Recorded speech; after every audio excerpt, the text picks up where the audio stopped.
こんにちは、写真家の井上です。今回はシンプルに表現しようと題してミニマルフォトをテーマにしましょう。シンプルだけど深みのある写真表現に興味のある方は今回のゼミの内容が非常に役立つことと思います。もっともこのミニマルフォトについては SNS で多くのいいねが入るかといえばそうではありません。例外はあるもののなかなか期待できない印象があります。でもこのシンプルな表現は奥深くてそして楽しいものです。SNS での評価など気にせずに今日も写真表現の楽しさを見ていきましょう。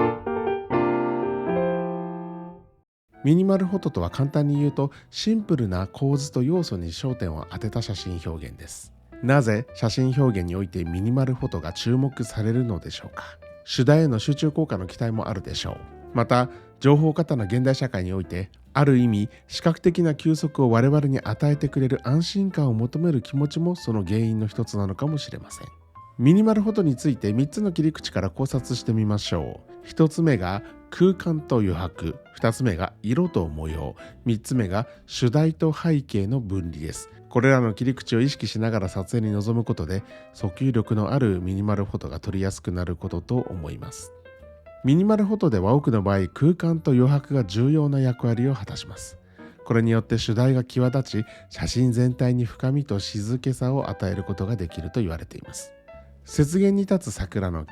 春を待ち続ける桜の幹のぬくもりが木の周りの雪を溶かしています。桜の木全体を見せるのではなく幹だけを切り取りそれを画面の端に置いて真っ白な雪原を多く画面に配置することで淡い桃色の空をちらっと見せて春への期待が感じられることを願って撮った一枚です。空間と余白をうまく使うことで視覚的な静けさや緊張感や期待といったものを写真の中に生み出すことができます。この平行感がミニマルフォトの一つの魅力ということができるでしょう。しんしんと雪が降る真っ白な丘に並ぶ暴風林、真っ白な背景と相まってただただじっと春を待つ丘の静けさを感じていただけることと思います。ちなみにこの場所は左右に広く暴風林が並んでいて APS-C センサー機につけた 16mm、35mm 版換算値で 24mm のレンズではとても画角に収めることができませんでした。そこでカメラを縦位置に構えてわずかに画角をずらしながら複数枚を撮影して後に Photoshop でつなぎ合わせるといういわゆるパノラマ合成の手法で仕上げています。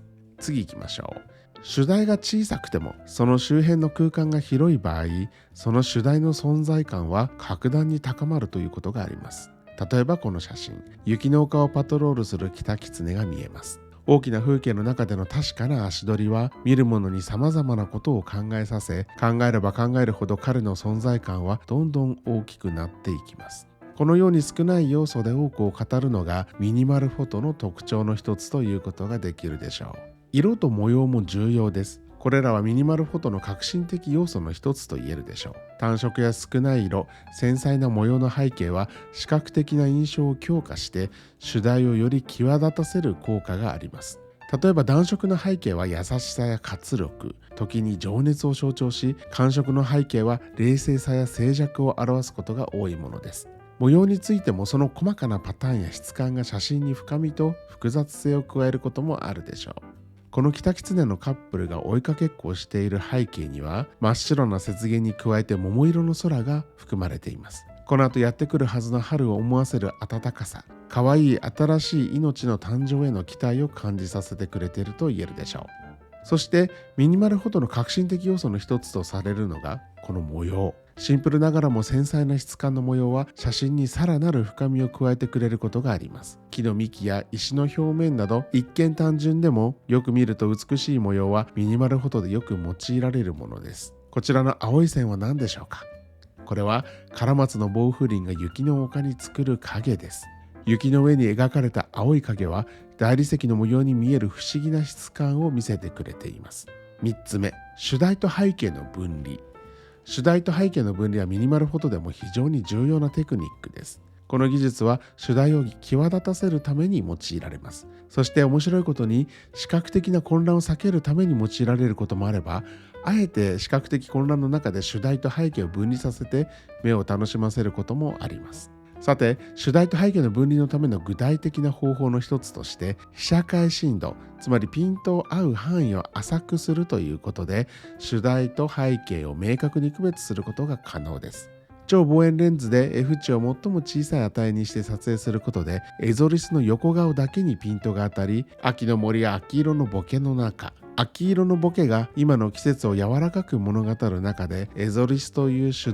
役をしっかりと目立たせることができるのです。豊かな秋色の森を想像したくなることと思います。真っ白な雪の上を飛ぶように走るエゾリスです。視覚的なノイズがなくて、写真を見る人の視線は主題であるスーパーマンのように飛ぶスタイルのエゾリスに引き寄せられることでしょう。背景が一色であることにより、エゾリスのシルエットが鮮明になって、主題と背景の完全な分離が実現されています。これによりエゾリスの動きや特徴、そして表情までもが強調されて、見る人を楽しませるものになっています。こちらはどうでしょう。アルビノの白いエゾリスが雪で真っ白になっている背景の中を走っています。白い被写体が白い背景の中を走っているために同化して視覚的混乱を招きやすいはずですが、被写体であるこのアルビノのエゾリスの赤みを帯びた目と顔にピントが合っていて、その毛並みの模様が被写体を背景から分離させることに成功しています。シンプルながらも視覚的なインパクトを持つ一枚になっているのではないでしょうか。